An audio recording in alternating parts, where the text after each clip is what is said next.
to try to take health care away. Yes. What this bill does, taking health care away from everyday Americans, more than 17 million. This unprecedented assault on Medicaid, on the Affordable Care Act, on Medicare, on children's health insurance. What you effectively are doing, hurting everyday Americans, hurting children, hurting women, hurting older Americans, seniors, people with disabilities. Nursing homes will close. Tell them what they're doing. Hospitals will shut down. Let them know what they're doing. Community-based health clinics Tell them. unable to operate. We're actually here debating legislation, Mr. Speaker, that will result in tens of thousands of everyday Americans losing their lives Tell them what they're doing. because of the inability to get health care that they now have Tell them. and is being ripped away Let them know. from them. John 10:10, the thief comes only to steal Deal. and kill and destroy. All-out assault on the American people. All-out assault on health care, the economy, Social Security, Medicare, Medicaid, nutritional assistance, veterans, farmers, law-abiding immigrant families, small business Tell them. owners. All of the things that we've spent some time on this House floor talking about, that this bill is trying to destroy. Destroy the American way of life. Make it plain. Can't find anything in the Bible and the New Testament, certainly not in Matthew 25 and 35. Matthew 25, the 35th chapter, and all the way through the 40th verse, but somehow I happened upon John 10:10. And thinking about this one big ugly bill. The thief comes only to steal, kill, and destroy. But America is a resilient nation. We're an exceptional nation. We're a strong nation. We've been through turbulence, trials, and tribulations. And we always somehow have found a way to make it through. Because of the resilience, Mr. Speaker, of the American people. So whatever happens today as it relates to this one big ugly bill, if my Republican colleagues decide that once again, Mr. Speaker, you're simply going to make the decision to serve as a reckless rubber stamp of President Trump's extreme agenda, I still have faith in the United States of America. I still have faith in the United States of America. I still have faith in the United States of America. We will not let anyone in this town destroy what America represents. Not now, not ever. It's not going to be easy. We recognize that. But we've got faith in the resilience You have time. Take your time. Sweet time. of the American people.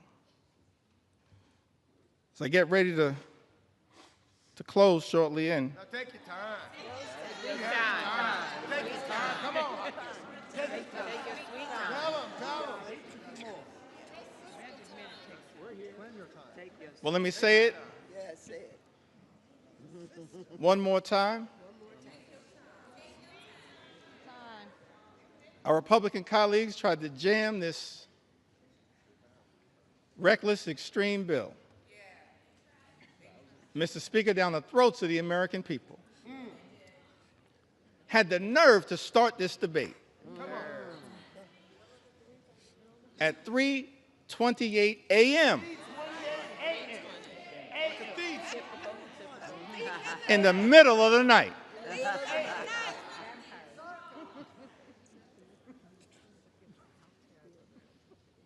But we made clear that we were going to expose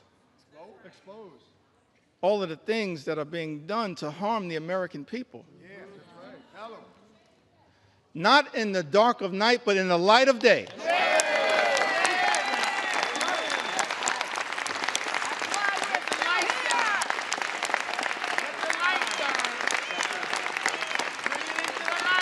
This little light of mine, we're going to let it shine on behalf of the American people.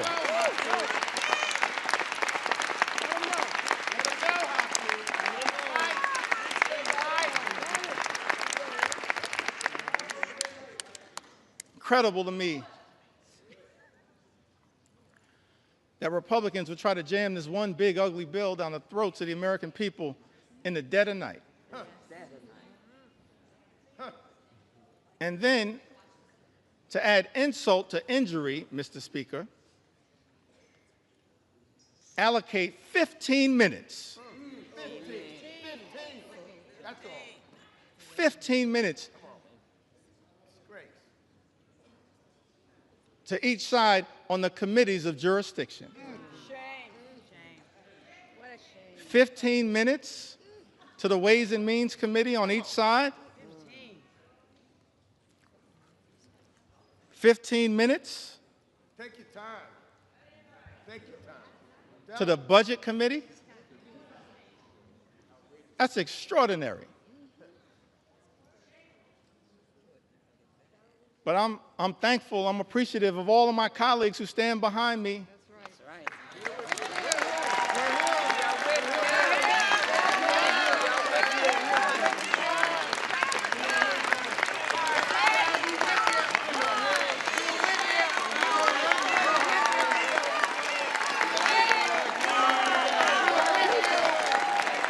I'm thankful.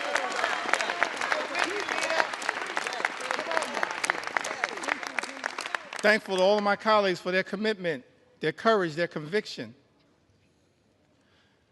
standing up on behalf of the American people to deliver, hopefully, what is a message of concern, but also a message of hope. Come on. That's right. Hope. We got to fight a lot of battles on behalf of the American people. It's not over. Fighting a lot of battles on behalf of the American people. This is just one of them. This one. But we wanted to make sure that the American people had an opportunity to fully and more completely understand, in the light of day, just how damaging In the light.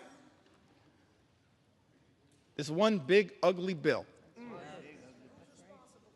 will be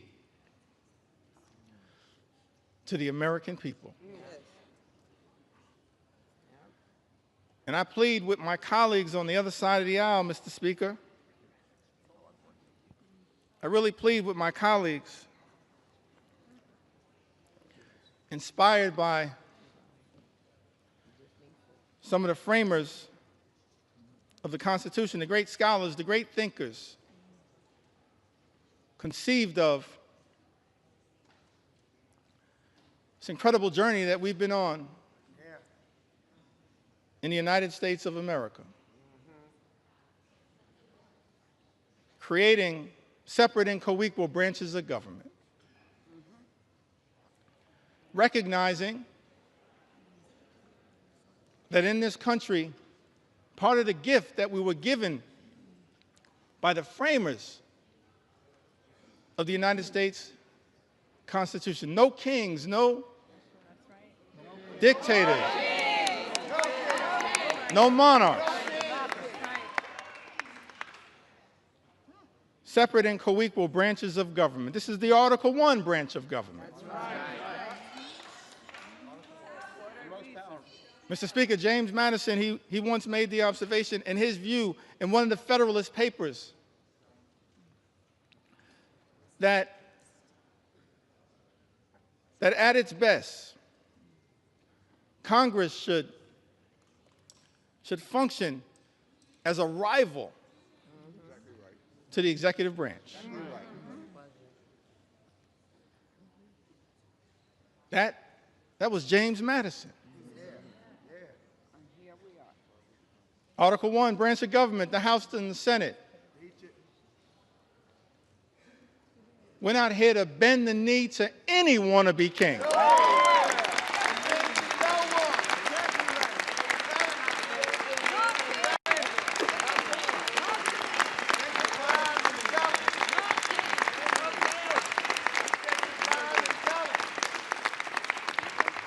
Mr. Speaker, we're not here to bend the knee to any wannabe king. We're here to be a rival to the executive branch in the best spirits of the House of Representatives, to push back against an out-of-control executive branch. That's the framers' vision. I said that's the framers' vision. That's what they said. The framers' vision. And so as we prepare to take this consequential vote, Mr. Speaker, I just urge many of my colleagues in government, my colleagues on the other side of the aisle,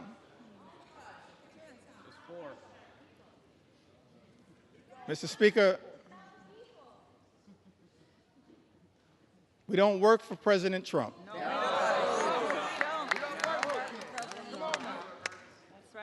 We don't work for J.D. Vance.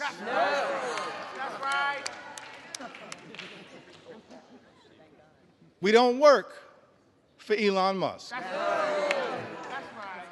Mr. Speaker, as all of us prepare to cast this vote, I hope my Republican colleagues will come to the conclusion that we work for the American people.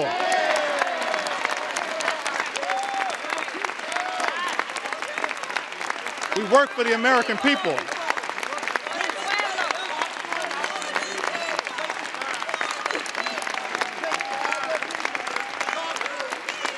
We don't work for any president. We work with American presidents.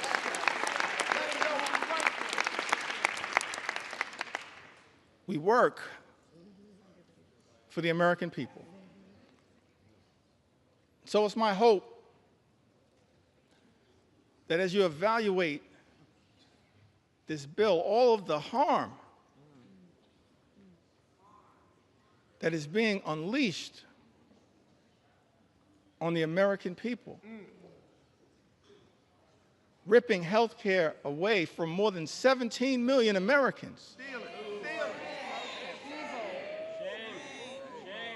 effectively ending Medicaid as we know it, shutting down hospitals, including in rural America, in districts, Mr. Speaker, that my colleagues on the other side of the aisle represent. That's right. They're people. Nursing homes closing. 1 in 4 nursing homes, Mr. Speaker, will close as a result of the attack on Medicaid and Donald Trump's one big, ugly bill. Mr. Speaker, this is extraordinary. This assault on everyday Americans, assault on children, veterans, seniors, people with disabilities. It's incredible to me. All of this in this one big, ugly bill.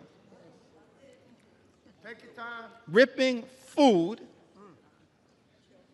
away from children, literally ripping food out of the mouths of hungry children, hungry veterans, and hungry seniors. Mr. Speaker, that's not America. We're better than that.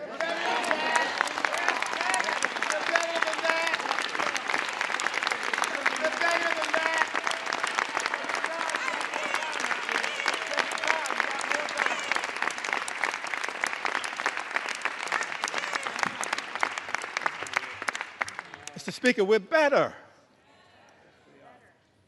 than that. Ripping food out of the mouths of vulnerable Americans. That's extraordinary that's what we're doing. Extraordinary. And all of this is being done? This unprecedented assault on everyday Americans is being unleashed on the American people. Mr. Speaker, on the most vulnerable amongst us. All of this is being done to provide massive tax breaks to billionaire donors. Shame on this institution if this bill passes. That's not America. We're better than this. We are better. We are better.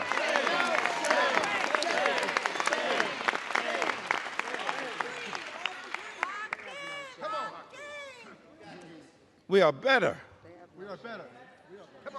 than this. I think that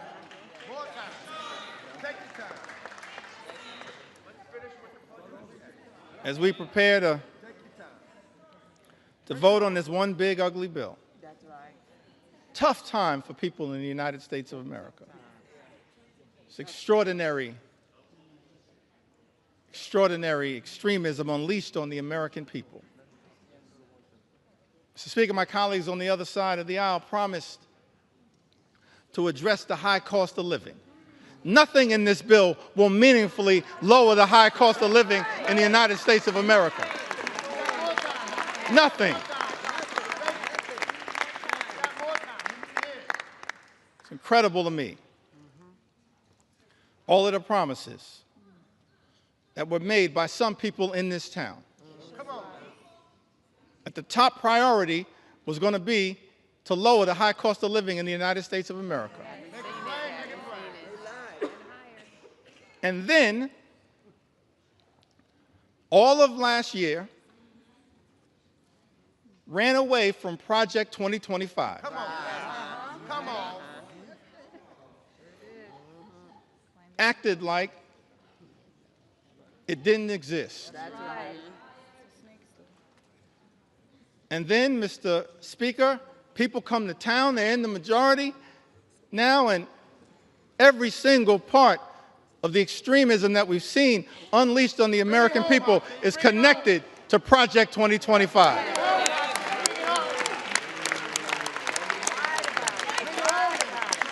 Every single part. But here's why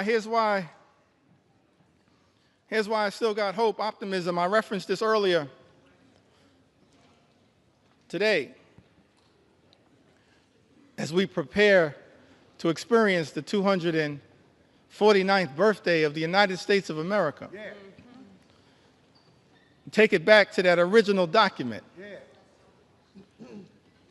Declaration of Independence, 1776. Mr. Speaker, it had the aspirational part. We hold these truths to be self-evident, that all men are created equal, come on now. Bring it home. Endowed by their Creator with certain unalienable rights, that among these are life, liberty, and the pursuit of happiness. That's the aspirational part of the Declaration of Independence. And as House Democrats, we're committed, no matter what it takes, to bring that about. Imagine in America where everyone who works hard and plays by the rules can live the good life, afford to live the good life. Good paying jobs, good housing, good health care, good education for your children, and a good retirement. That's what House Democrats are fighting for. That's the aspirational part of the Declaration of Independence, to bring that to life, the pursuit of happiness. That's the aspirational part. But then when you look at that Declaration of Independence, the second part of it, it reads like an indictment against an out-of-control king.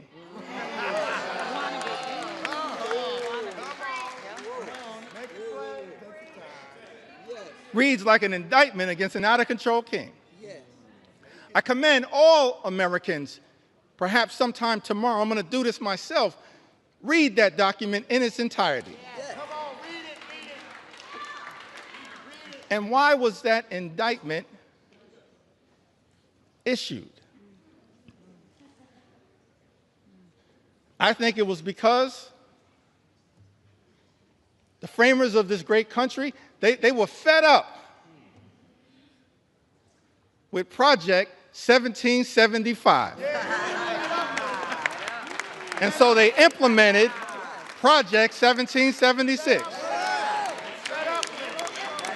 So I know that there are people concerned with what's happening in America, but understand what our journey teaches us is that after Project 2025 comes Project 2026. And you will have an opportunity to end this national nightmare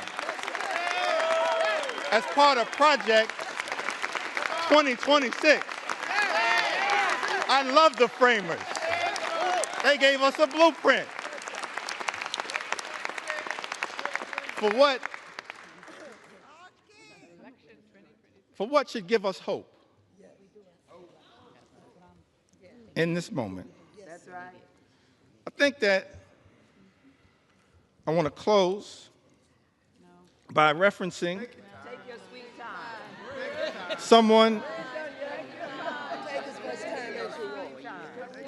someone who we all serve with. I want to stand on the shoulders, if it's okay, on some of our civil rights heroes and foot soldiers. Yes, yes. Those whose character, whose conviction, whose courage should give the American people hope at a moment of great despair. Many of us had the great honor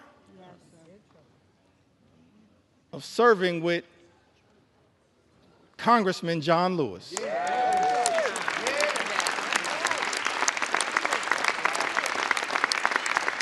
The great honor, Mr. Speaker, to serve with Congressman John Lewis. That's right. And I came across something that John Lewis said in June of 2028, that hopefully, no matter what the outcome of this vote, will give people some hope. Great John Lewis said, "Do not get lost in a sea of despair. Be hopeful. Be optimistic.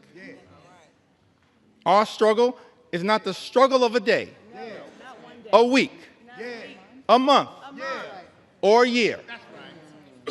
It is the struggle of a lifetime."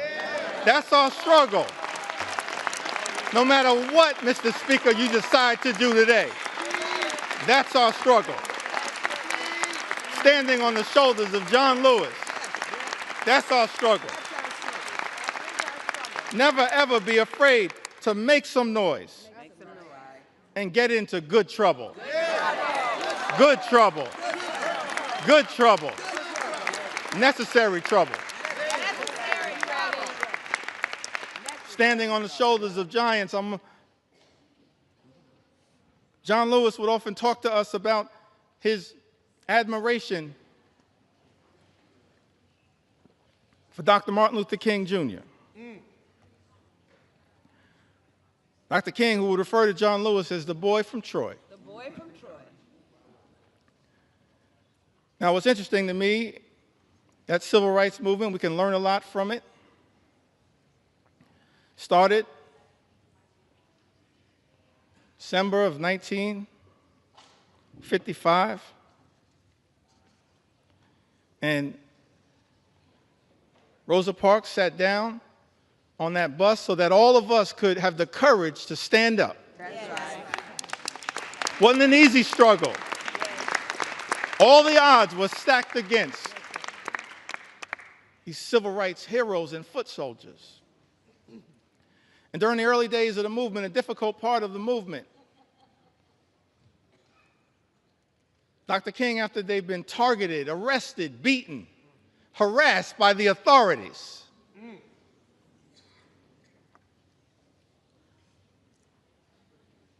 he traveled to Brooklyn, New York,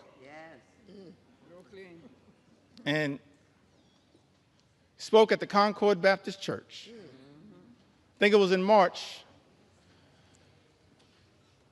of 1956.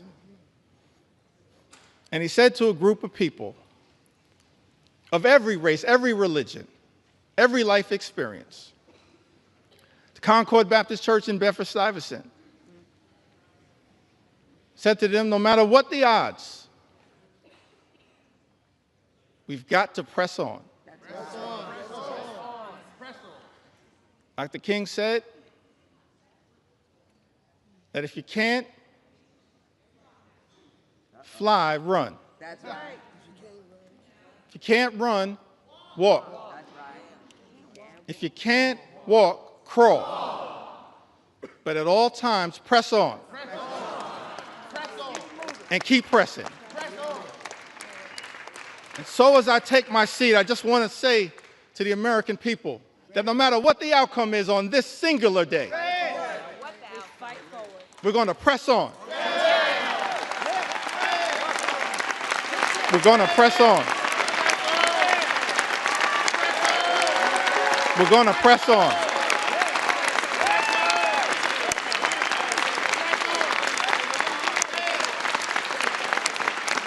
We're going to press on for our children, press on for our seniors, press on for our veterans, press on for our unions, press on for our farmers, press on for our dreamers, press on for working class Americans, press on for the middle class, press on for all who aspire to be part of the middle class, press on for the poor, press on for the sick, press on for the afflicted, press on for the least, press on for the lost, press on for the left behind, press on for the rule of law, press on for the American way of life, press on for democracy.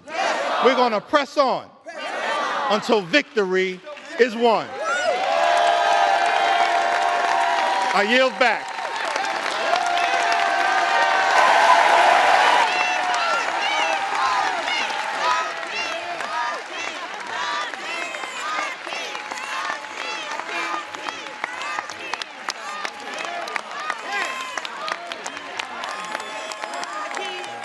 John would have been proud.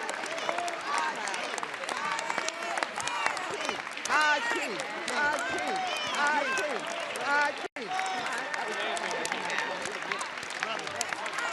High king. High king. High king. High king. Awesome job. Thank you. Well done. Did he do it? Did he do it? He did it. He did it. He did it. High king. High king. High king. High king. Leaders lead. High king. High king. High king. High king. High king. High king. High king. High king. High king. High king. High king. High king. High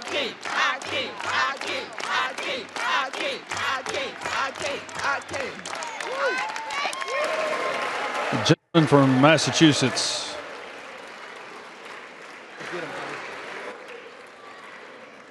You don't need to take an hour. This gentleman from Eight Massachusetts. hours.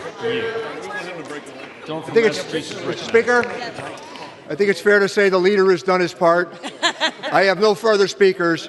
I yield back our time. Gentleman from Massachusetts yields.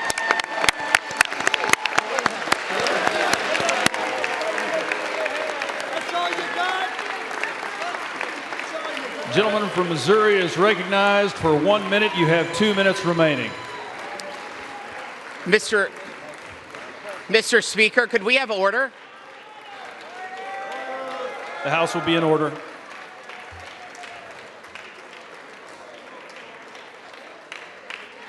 The House will be in order, please. The House will be in order, please. Thank you.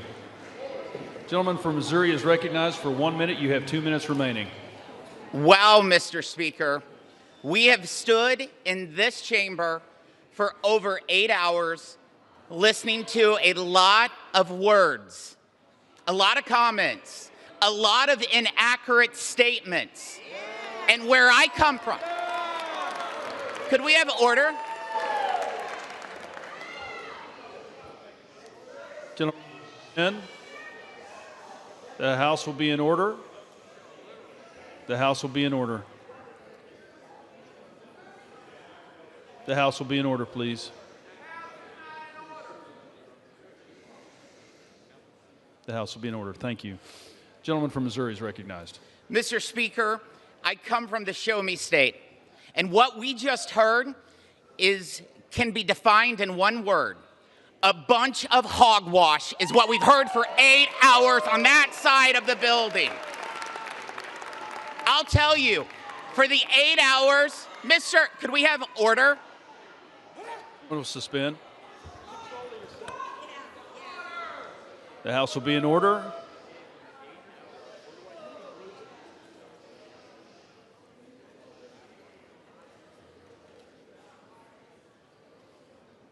Thank you.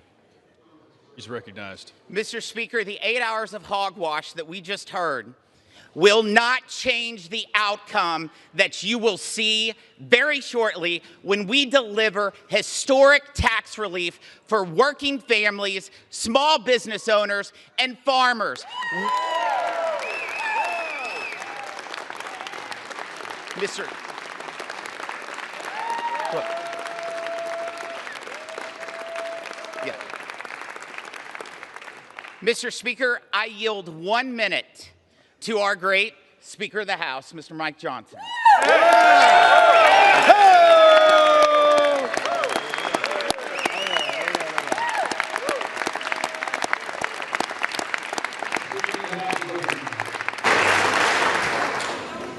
I thank the gentleman from Missouri. I thank you, Mr. Speaker.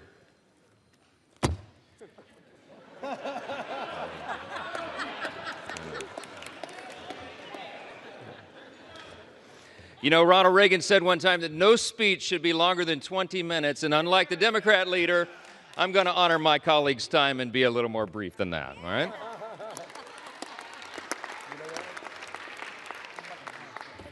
I just want to say something that many of us learned when we were children. We were taught, you know, it takes a lot longer to build a lie than to tell the simple truth.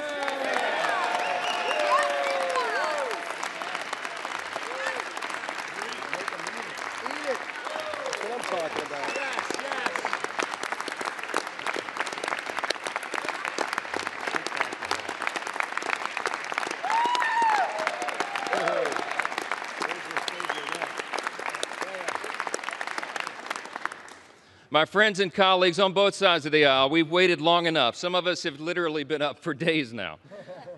But this day is a hugely important one in the history of our nation.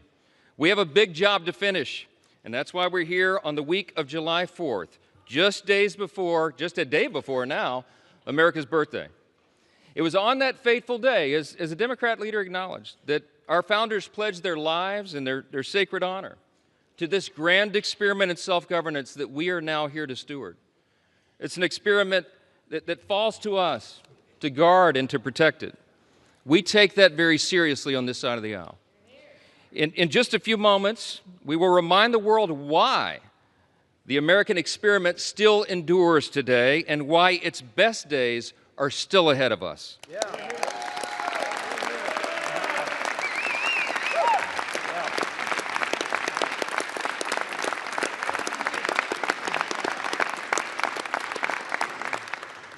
Mr. Speaker, with one big, beautiful bill, we are going to make this country stronger, safer, and more prosperous than ever before. And every American is going to benefit from that. Yeah.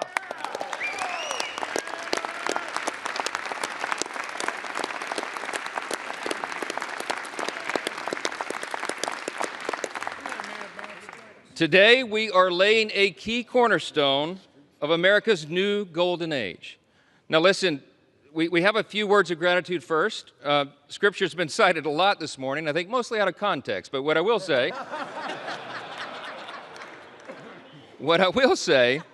one thing that we know about Scripture is that we're supposed to give honor where honor is due, and that's what we do on this side of the aisle. I want to thank every single member of the House Republican Conference for their pouring their time and their heart and their expertise and experience into this process. I want to thank all of our amazing staff members, all of them. Yes.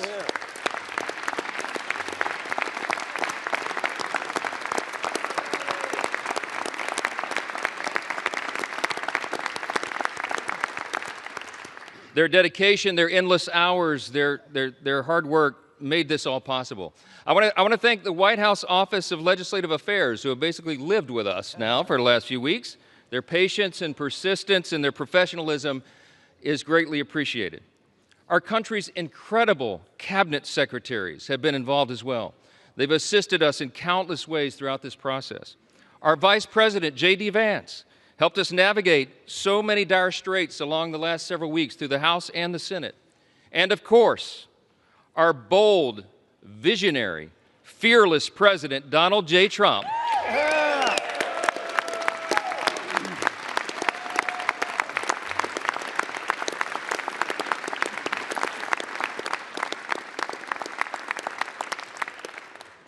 President Trump is the creator and the champion of the America First agenda.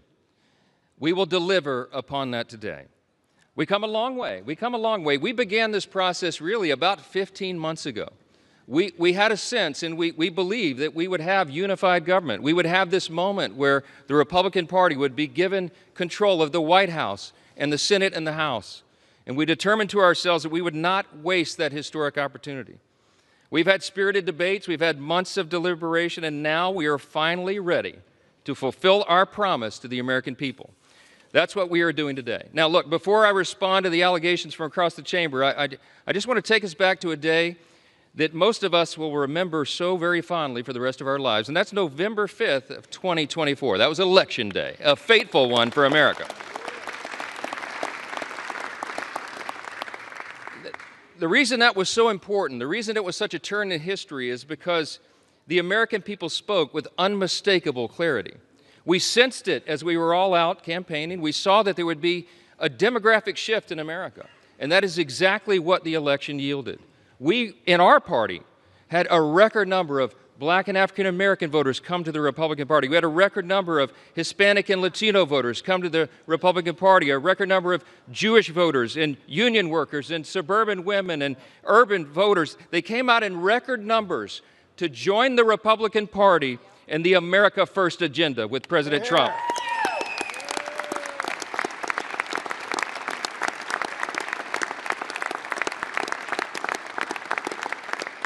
That election was decisive. It was a bellwether. It was a time for choosing. And I tell you what, the American people chose overwhelmingly. They chose the Republican Party. And the reason they did that, they didn't come hesitantly. They came with hopeful anticipation. You know why? Because this is not your father's Democratic Party, okay? Amen. They went so far, full speed to the far left. And their radical, woke, progressive agenda, that nonsense that they tried to push on the people, was rejected by the people. Yeah.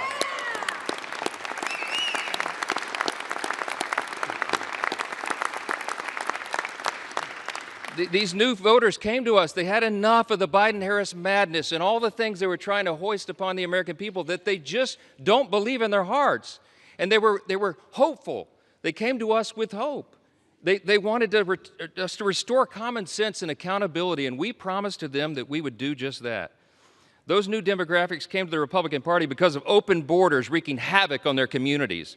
They came because of weakness at home that fueled instability abroad, and because trillions in reckless spending put the price of gas and groceries further out of the reach for hardworking Americans. It wasn't right. President Trump and our Republican majority in Congress are fixing all of that right now. President Trump said this week, we're the hottest country in the world again.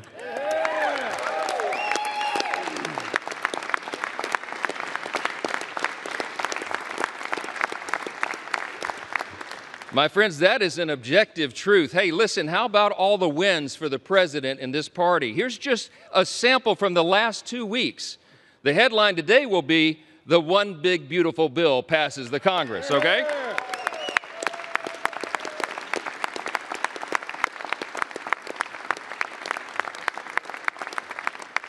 You got to hold your applause. There's too many wins. Are you tired of winning yet? No.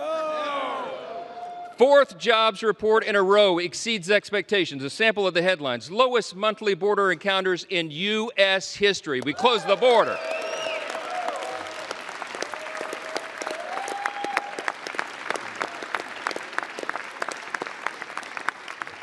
Last couple of days, a new trade deal with Vietnam and all the countries of the world, around the world lining up for that. UPenn agrees to ban biological men from women's sports.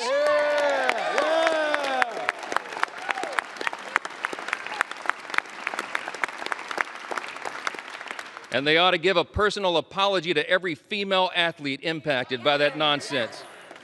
Gas prices are at a 4-year low, my friends. The Air Force and Space Force both hit their 2025 recruiting goals 3 months early.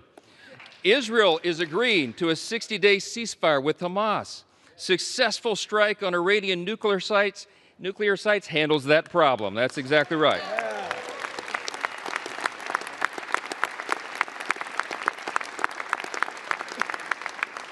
Strength is back. America's back. It's resulted now in a ceasefire deal between Iran and Israel. The NATO countries are increasing their defense spending, not just 2%, 5% of GDP, okay?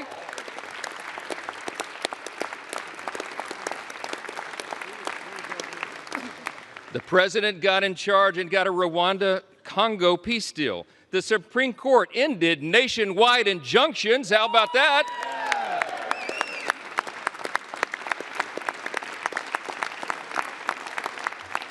That conservative majority on the Supreme Court also allows third country deportations. We've had a record high stock market, and we're signing a China trade deal. That's just the last 2 weeks. It's the last 2 weeks.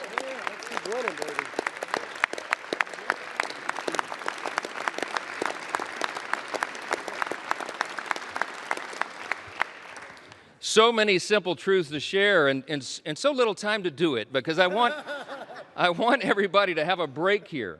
But I just want to say this. It's really nice to hear my Democrat colleagues suddenly take an interest in working Americans again. Did you pick up on that theme today? Let's be clear. Working Americans stopped trusting Democrats a long time ago. That is a fact. They're looking to this side of the chamber. They're looking to the Republican Party and our principles to deliver the relief and the reform that they have long demanded and they most certainly deserve. This big, beautiful bill fulfills all the promises of the America First agenda. It is the people's bill. It is made for and shaped by the most diverse coalition of American voters in American history.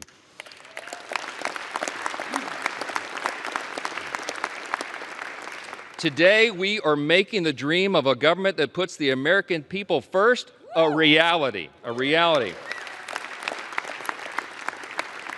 I would need this entire notebook to tell you all the great things in the big, beautiful bill. It is aptly named, but I'll just tell you a couple of the highlights. Record tax cuts for hardworking Americans.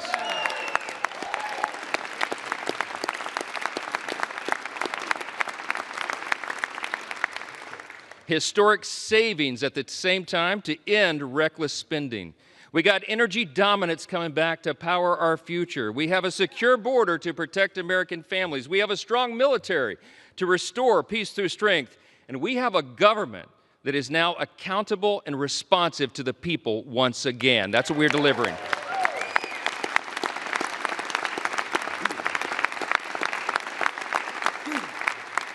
For everyday Americans, this means real, positive change that they can feel, and they will feel much more when this bill is done. Families back home will have real relief, an average of $10,000 in their pockets, thanks to the largest working and middle-class tax cut in the history of this great nation. That's what we're doing today.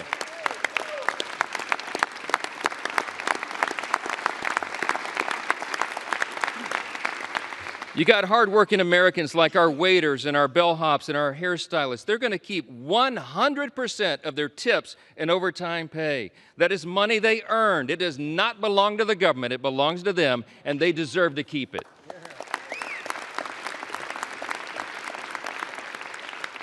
Small businesses that want to build and expand new factories, you know what they can do now? They can write off 100% of their investment.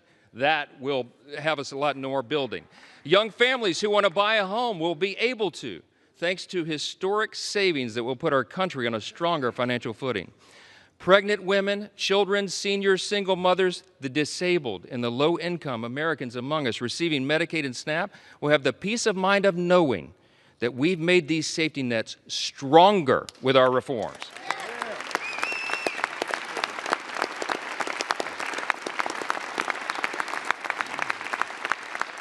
See, when Republicans are in charge, we bring common sense. We're going to make sure that Americans who do need and deserve those critical programs won't have to compete against people who can work but choose not to do so. That's not right.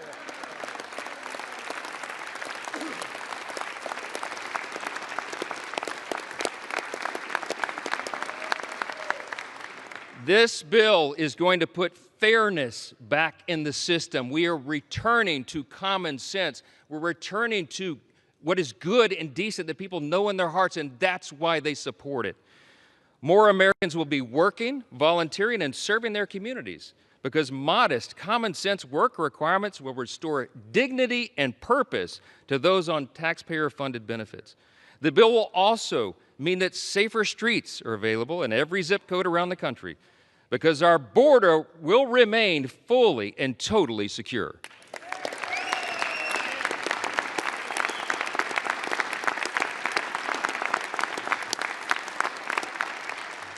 The Republican Party stands for law and order, and this is the side that stands with law enforcement, the brave men and women who are on the front line.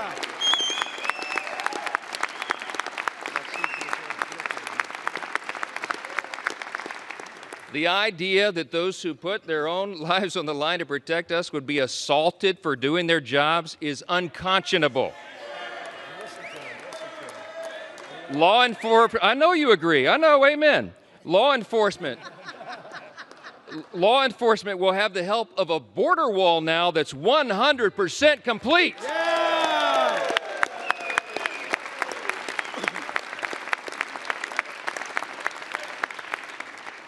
Our immigration enforcement officers will get a boost from more manpower and resources and detention space so that detained illegal aliens are not released back into the streets like they were for the last 4 years.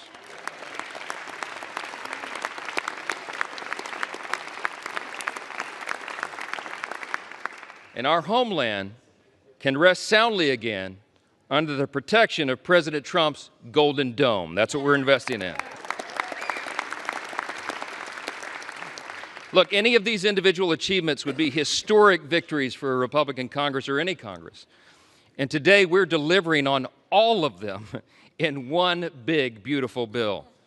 That's what Americans can count on when we pass this legislation, and that's exactly what Democrats will vote to oppose today. That's a fact.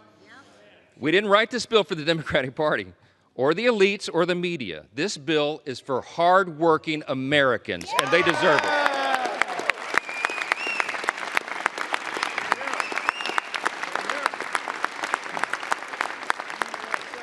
I'm gonna just say this as plainly as I can. This is a simple truth. If you're for a secure border, safer communities, and a strong military, this bill is for you.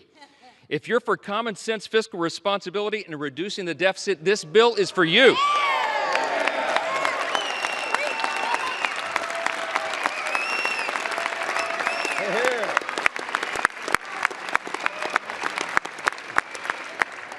If you're for fair and lower taxes, bigger paychecks, affordable gas and groceries, and restoring dignity to hard work, this is the bill for you.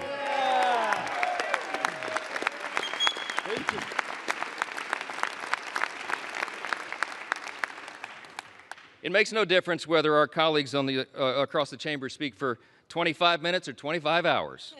They can't change the truth. And today was about performance for some of them. But today for us is about results. Results that improve the lives of Americans, regardless of their race, religion, color, or creed. It does not matter.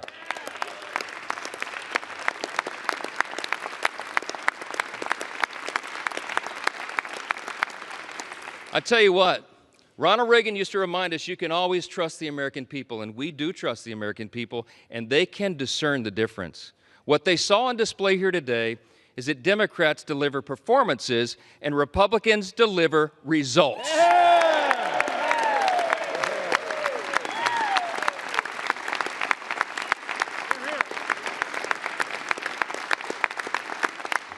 Today, my friends, we are ready now. We are going to deliver what we were sent here to do, and every American will benefit from it.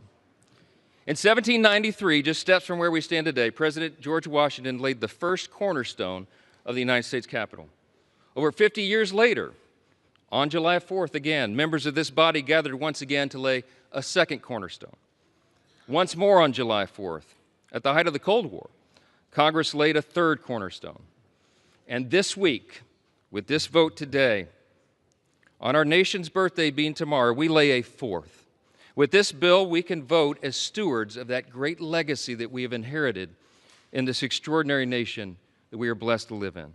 We can lay another sturdy foundation for the future of this country, a future where working Americans can feel relief, where government can finally start living within its means again, and where the United States is safer, stronger, and more prosperous than ever before.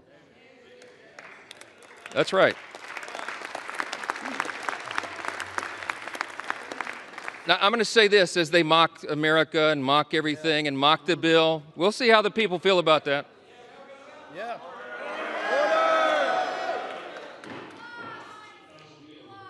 So listen, seriously, as friends and colleagues, really, across the aisle, what we celebrate tomorrow is the nation's birthday. Let's put the politics aside for a minute, and let's reflect on our blessings. No kidding, really. Tomorrow is the 249th birthday of our nation, and that's right.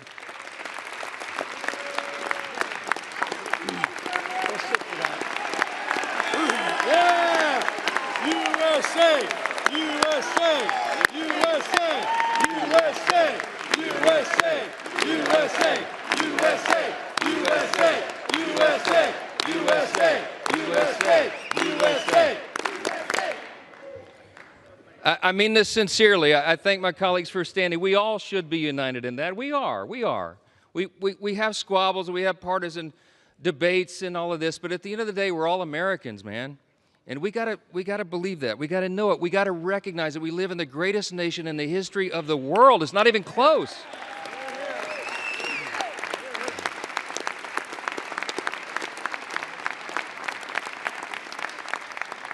My friends and colleagues, we are so blessed. We should not take it for granted. We live in the most free, the most successful, the most powerful, the most benevolent nation that has ever been on the face of the earth. And there's a reason for that. The reason that we are the greatest nation is because we were built on the ultimate foundation.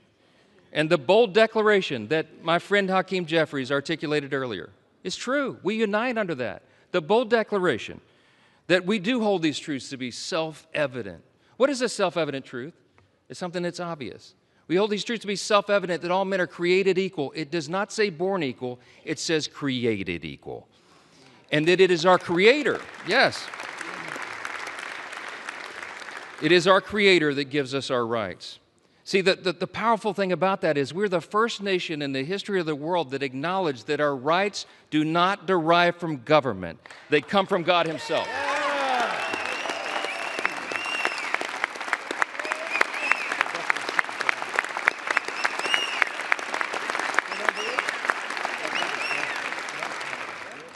You see those words up there, that motto, it says, "In God we trust," right above the speaker's rostrum. You know, a previous Congress put that there in the early 60s in the height of the Cold War. There's a little visitor's guide that people get when you do tours late at night. You've probably seen your constituents and visitors and friends get the guide. If you turn, I think it's about to page 21. It explains why that's there.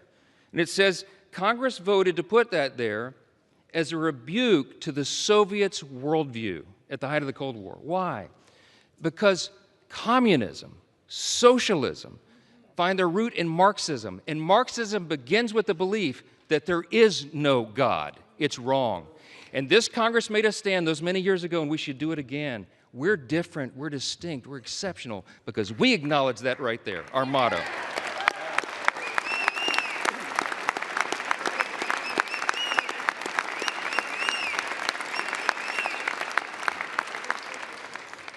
It doesn't say, "In government we trust."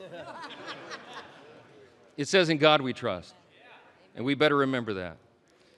He has blessed us with his grand experiment in self-governance now for almost 2.5 centuries. And by God's grace, we are working hard and we are delivering on our promise to make America great again.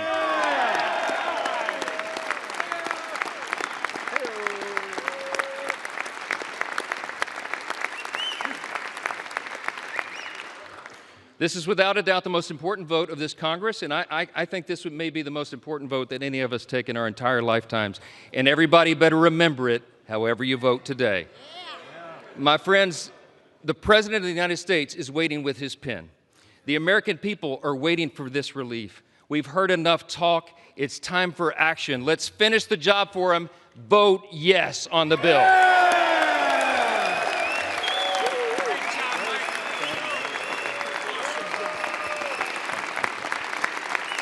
With that, I yield back.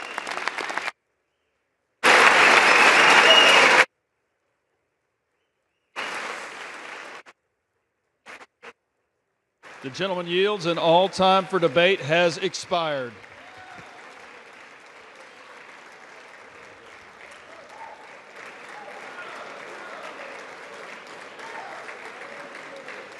Pursuant to House Resolution 566, the previous question is ordered. The question is on the motion by the gentleman from Texas, Mr. Arrington. All those in favor say aye. Aye. Those opposed, no. No. The ayes have it. The motion is agreed to. For what purpose does the gentleman from Massachusetts seek recognition? Ask for a recorded vote. Vote is requested. Those favoring a recorded vote will rise. A sufficient number having risen, a recorded vote is ordered. Members will record their votes by electronic device. This will be a 15-minute vote.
Members voted. Or wish to change a vote? No.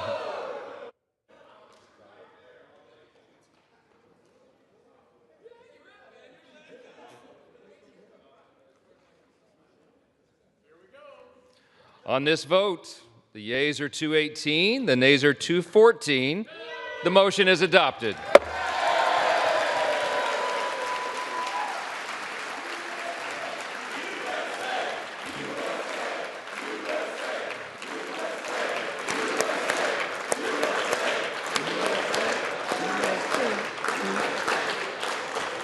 Without objection, the motion to reconsider is laid on the table.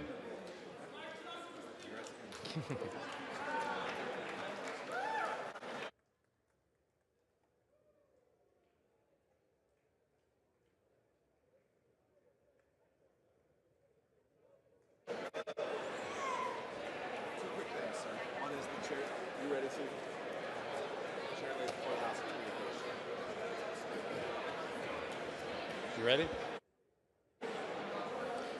The chair lays before the House a communication. The Honorable Speaker, House of Representatives, sir, pursuant to the permission granted in Clause 2H of Rule 2 of the Rules of the U.S. House of Representatives, the clerk received the following message from the Secretary of the Senate on June 27, 2025 at 3:36 p.m.